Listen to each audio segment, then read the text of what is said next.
This is a special diet in service on the bariatric surgery diets at Brigham and Women's Faulkner Hospital.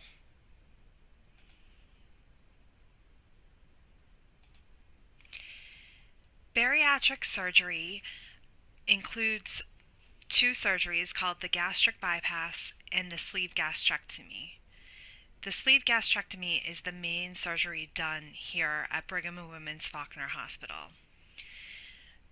What the surgery does is it manipulates the stomach in one of two ways, and it helps the patient restrict how much they eat and also causes metabolic changes because of changes to stomach hormones and other signals in the body.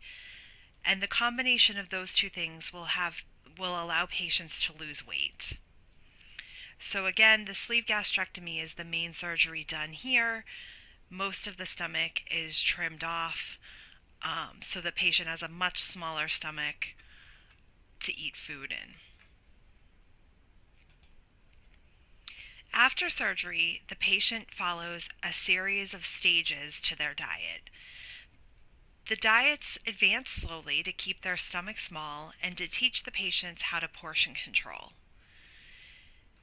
It's very important for the patient to make sure they get enough fluids and protein and even vitamins and minerals so that they don't develop dehydration or malnutrition.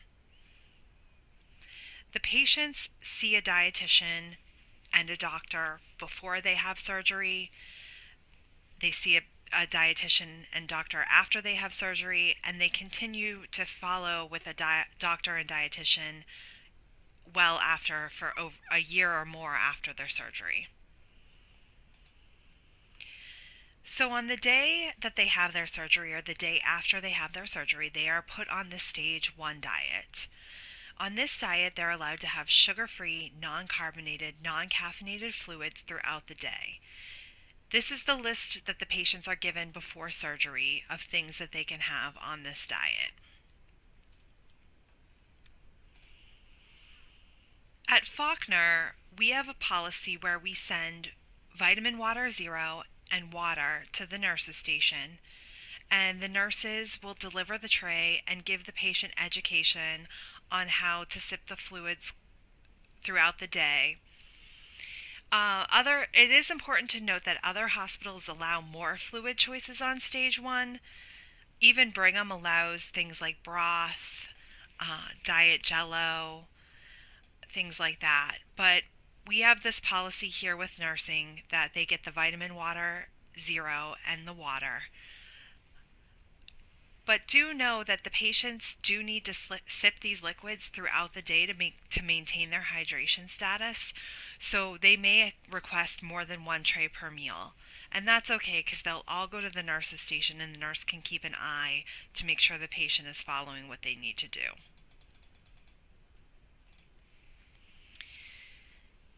The second day after surgery, the patient will have a swallow exam to make sure everything is healing okay, and if everything is all right, they'll be advanced to stage 2. On stage 2, they'll continue with the same liquid choices they had on stage 1, but they'll add a protein shake. It's very important for them to stay on top of their protein shakes so that they don't get malnourished. So the bariatric surgery stage 2 diet at Faulkner, they get a choice of broth, diet gelatin, sugar-free popsicles, tea, vitamin water zero, and they also need a protein supplement. So Health Touch will automatically give Ensure High Protein. However, some patients can't tolerate this or don't like this supplement. We do also have Prostat that the dietitian can arrange from pharmacy. And some patients bring their own protein drink from home. Some of the homework they have to do before surgery is to find a protein supplement that they like. And so a lot of them will just bring the supplement with them because they know they like it.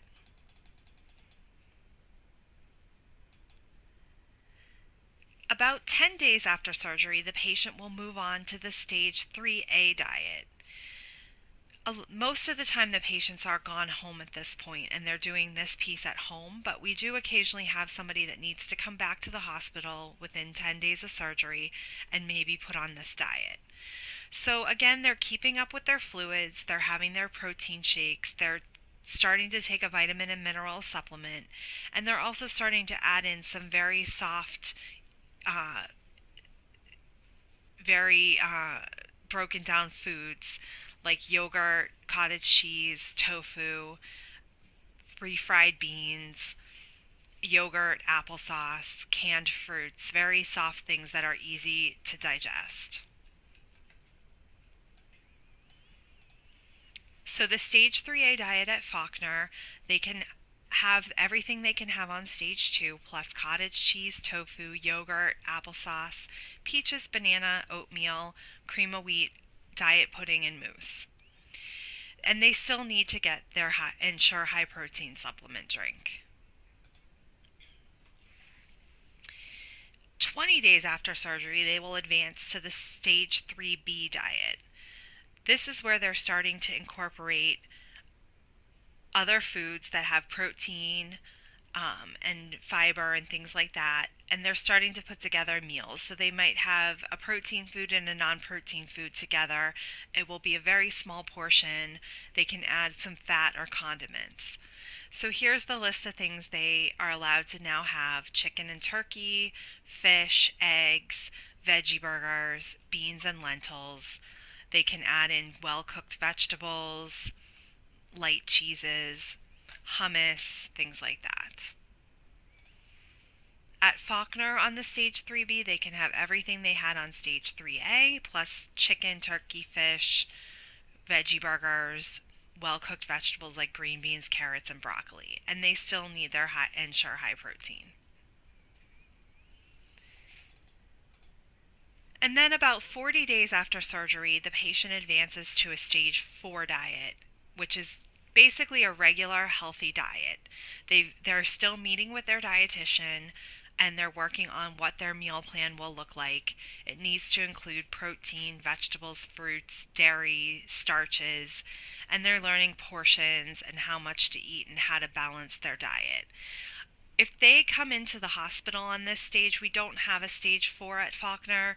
We just have regular diet that they would be put on, and they would be managing what they need to eat through the regular diet. Let's just take a quick peek at how these diets act in Health Touch. So here is the bariatric surgery stage 1.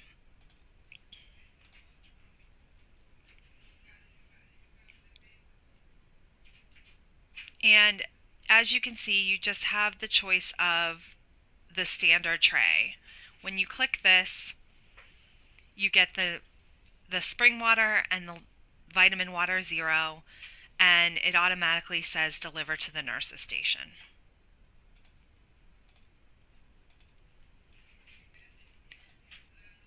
Here is the stage 2 diet. When we go to order this, it will start by asking you what flavor and Ensure high protein they want. That will automatically get added to the tray. And then here's the choices of liquids that they can add to their Ensure. I know at one time we used to limit how much we gave to them. We don't really need to do that anymore because they've learned that they need to sip things throughout the day. They may want to save something for later. They may want to have a variety and take one sip of everything. So you don't really have to put a limit on how much they get on their tray. Unless they're obviously going really overboard, I would probably put a call into the nurse. But if they want 3 or 4 items, that's fine.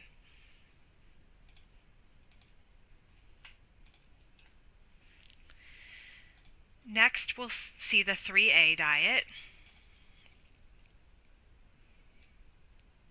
And I created a separate screen for this diet because really this is about all they can have. They can have the hot cereals, tofu scramble, yogurts, cottage cheese and hummus, broths, and then a variety of beverages that are low calorie, not carbonated.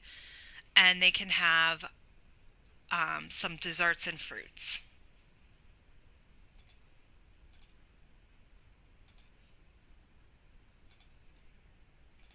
And here's the 3B diet. and they have a little bit more on their screen. So they can have veggie burgers, turkey burgers, they can have different chicken and fish and turkey dishes. They can have vegetables for breakfast. They can have eggs and omelets, different desserts and fruits, and pretty much the drinks are the same. If you have any questions about these diets, please let me know.